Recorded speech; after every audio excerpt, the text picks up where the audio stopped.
లోబికి పడిన శిక్ష.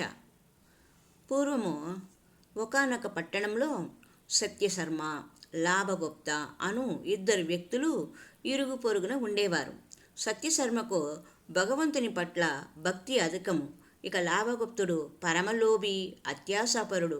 అందుకని ఊరి వారంతా అతనికి లాభగుప్త పేరును లోభగుప్తుడుగా అని స్థిరం చేశారు.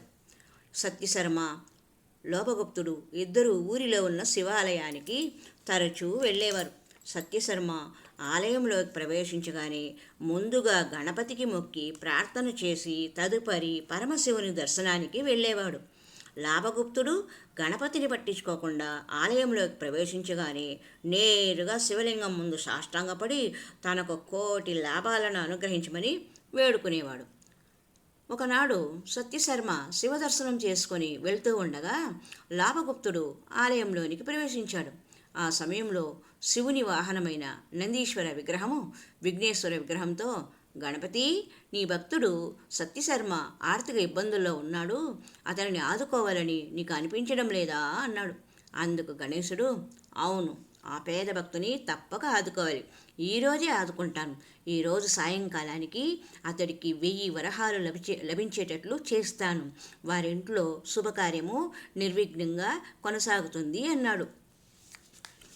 రాతి విగ్రహాలు మాట్లాడుకుంటున్న మాటలను ఆశ్చర్యంతో విన్న లాభగుప్తుడు క్షణం ఆలస్యం చేయకుండా సత్యశర్మ ఇంటికి వెళ్ళి, శర్మగారు, మీరు డబ్బు కొరకు ఇబ్బంది పడుతున్నట్లు ఉన్నారు, ఇదిగో ఈ 500 వరహాలు తీసుకోండి అని తన వద్దనున్న వరహాల సంచిని ఇవ్వబోగా, తీసుకున్న రుణం తీర్చమని మీరు నిన్ననే నన్ను ఒత్తిడి చేశారు కదండి, మరలా ఈ వరహాలు నాకు ఎందుకు ఇస్తున్నారు అని అమాయకంగా అడిగాడు.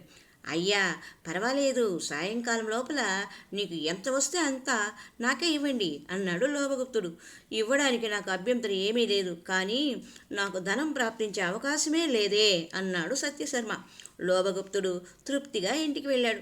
సాయంకాలం అయింది. సత్యశర్మకు 1000 వరహాలు వచ్చినట్లు లేదు. లాభగుప్తుడు కంగారుగా శివాలయానికి పరిగెత్తుకెళ్ళి విఘ్నేశ్వరుని తొండాన్ని పట్టుకొని లాగుతూ, సత్యశర్మకు 1000 వరహాలు ఎప్పుడు ఇస్తావు, త్వరగా ఇప్పించు మరి అని ఆవేశంగా అడిగాడు.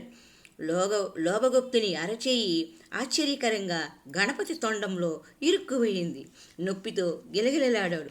ఎంత ప్రయత్నించినా చేతిని విడిపించుకోలేకపోయాడు. అప్పుడు గణపతి విగ్రహం నుండి, లాభగుప్త, నీవు సత్యశర్మకు 1000 వరహాలు ఎంత త్వరగా ఇప్పిస్తే అంత త్వరగా నీ చెయ్యి విడుదలవుతుంది అన్న మాటలు వినిపించాయి. ఇది అన్యాయం, అతనికి 500 వరహాలు ముందే ఇచ్చాను కదా అంటూ కేకలు పెట్టాడు లాభగుప్తుడు.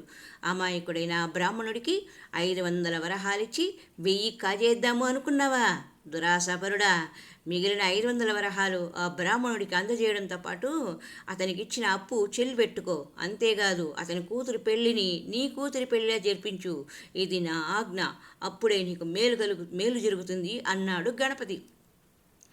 లాభగుప్తుడు భయంతో వణికిపోతూ తన వాళ్లను పిలిపించి సత్యశర్మకు మిగిలిన 500 వరహాలు ఇప్పించి అతడే సత్యశర్మ కూతురి పెళ్లిని ఘనంగా జరిపిస్తానని అందరి ముందు ప్రమాణం చేయగానే లోభశర్మ చెయ్యి తొండం నుండి యువతలకి వచ్చింది. అతి తెలివిగా ప్రవర్తించాలనుకున్న ఆ లాభగుప్తుని లోభానికి తగిన శిక్షే పడిందని ఊరివారంతా అనుకున్నారు. హరి ఓం తత్సత్.